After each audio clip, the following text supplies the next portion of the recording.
So recall that the square root of x squared is equal to the absolute value of x, which is equal to x pag greater than or equal to 0 and negative x kapag x is less than 0.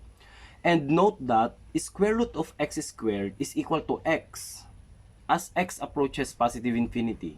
Tama? Positive dapat yung nasa loob na x natin. And square root of x squared is equal to negative x kapag naman x approaches negative infinity. So this is very important kapag nag-evaluate na tayo ng limits na indeterminate form tapos meron siyang radical. Consider this limit of square root of x squared minus 3 over x plus 2 as x approaches positive infinity. So by direct substitution, this is just equal to infinity over infinity, which is indeterminate form. Pero yung function natin ay meron tayong radical. So ano ngayon ang gagawin natin para evaluate to? So tulad nung sabi ko kanina, gawan natin ng paraan. Pero kapag meron siyang radical, in this case, ang imumultiply natin yung 1 over square root of x squared. Okay? So ano ngayon ang mangyayari sa limit natin? We have the limit of square root of x squared minus 3 over square root of x squared divided by x plus 2 over square root of x squared as x approaches positive infinity. This is just equal to, pwede natin actually ipasok sa loob, kaya magiging the limit of the square root of x squared minus 3 over x squared. Diba? Properties natin ng square root. So we have x plus 2 over square root of x. But what is 1 over square root of x squared kapag positive infinity? Diba we say that square root of x squared is equal to x. Okay? Diba itong sabi natin kanina na kapag square root of x squared is equal to x, kapag x approaches positive infinity, at square root of x squared is equal to negative x if x approaches negative infinity. Okay? So in this case, eto 1 over x squared is actually equal to 1 over x lang yan. Kasi nga x approaches positive infinity. Okay? So pwede na natin isulat na ganyan. So what happens now? This becomes the limit of the square root of 1 minus 3 over x squared all over 1 plus 2 over x as x approaches positive infinity. Anong sabi kapag may square root? Pwede actually nating ipasok, ilabas pala. So we have the square root of the limit of 1 minus 3 over x squared as x approaches positive infinity over the limit of 1 plus 2 over x as x approaches positive infinity. Right? So ngayon, ano nga ba yung limit na to? So we have the square root of 1 minus 0 over 1 plus 0. Ano ba yan? That's just equal to square root of 1. Ano ba yan? That is just equal to 1 over 1. Or the answer is 1. The limit of 3x minus 1 over square root of 4x squared minus 1 as x approaches negative infinity. This is equal to negative infinity over positive infinity, which is infinity over infinity. Indeterminate form siya. So anong gagawin natin?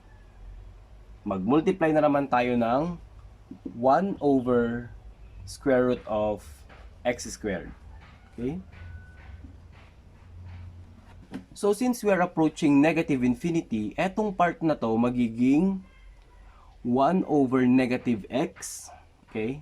Tapos yung sa baba, 1 over square root of x squared. Hindi natin to papalitan kasi ang gusto natin, ipasok muna natin dito sa loob.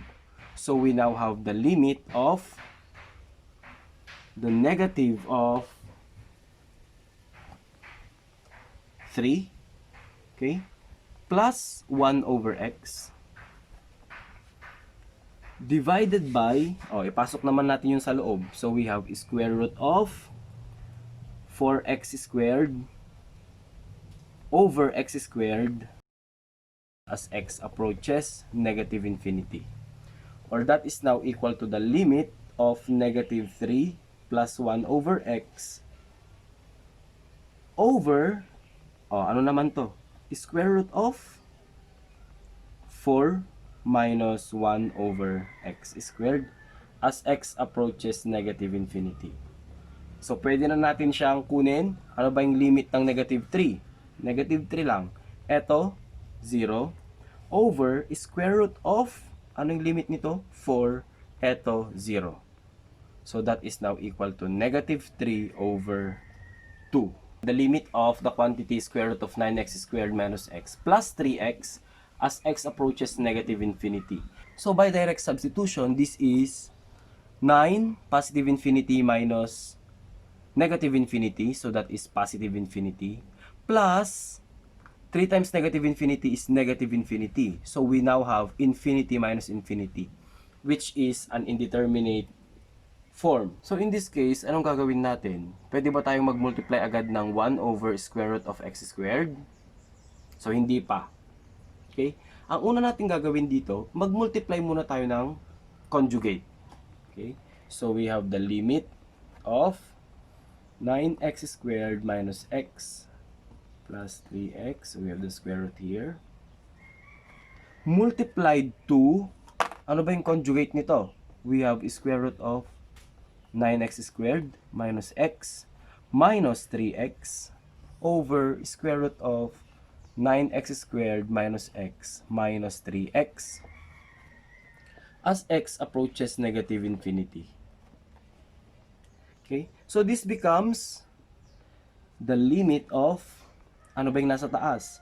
9x squared minus x minus 9x squared over the square root of 9x squared minus x minus 3x as x approaches negative infinity. Pero ano ba to? Di ba? Pwede nating tanggalin yung 9x squared na dalawa. So we now have negative x na lang sa taas. Ngayon, pwede na tayo dito mag-multiply ng 1 over square root of x squared over 1 over square root of x squared. Okay? So, anong mangyayari ngayon dyan? Eto na ngayon sa taas, magiging, ano ba to? Pag negative infinity, this is just equal to 1 over negative x, right? Okay? So, we have the limit now of 1 na lang yung nasa taas, over, ipasok natin yung x squared sa loob. So, we have square root of 9x squared divided by x squared. So, we have 9 minus, okay, 1 over x, okay, minus 3 times x. Ano ba yung 1 over square root of x squared kapag negative? Di ba sabi natin 1 over negative x. So, times 1 over negative x. Ayan. So, this becomes positive 3. Yun. Being positive 3 na lang siya. As x approaches negative infinity. So, anong limit ng nasa taas? We have 1 times the square root of 9 minus 0 plus 3. So, we have 1 over 3 plus 3 or 1 over 6. So, actually, yung trick part niya nasa 1 over square root of x squared talaga. So, always remember na kapag x approaches positive infinity, so si square root of x squared mo, x siya. At kapag x approaches negative infinity, si square root of x squared mo is negative x siya. Doon actually yung trick na part nung solution natin.